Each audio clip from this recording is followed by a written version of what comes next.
Since 1947, the World Affairs Council has become the preeminent global stage for world leaders and the public to inform, engage, and debate the most important issues of our time. It's your world. Get to know it.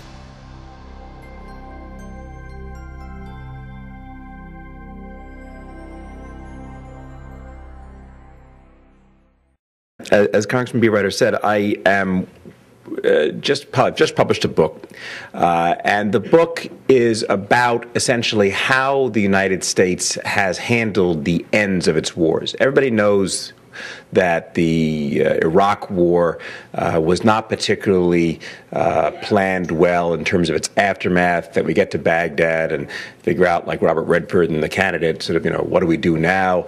And things start to fall apart around us. What people don't generally realize is that that's the rule far more than the exception in the history of American foreign policy.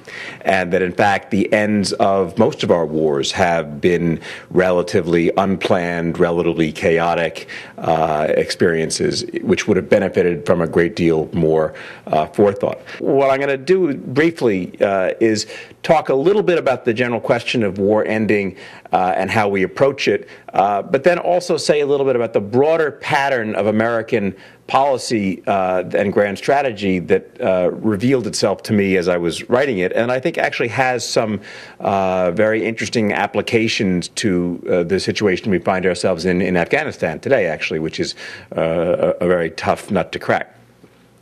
Basically, the argument of the book is that wars have two different dimensions that coexist and that are the two parts of a whole. The first dimension is a negative, a coercive dimension. This is war as fight, war as combat, beating up the enemy. But equally important is what you might call the positive or constructive side of war, the dimension of war that involves the creation of some kind of stable, sustainable political settlement on the other side. Because unlike a boxing match, nations don't simply sort of agree to give up and go away after the fight is over. And so when you even if you do manage to knock out the other side's army, at the end of the day, you're still stuck with the question of what to do there. And if you want to achieve a settlement that prevents the problem itself from recurring, you have to have some kind of solution to the underlying issues at stake. And so the creation of some kind of political situation on the other side that prevents the recurrence of whatever the problem was that you were dealing with is a crucial and important aspect of war.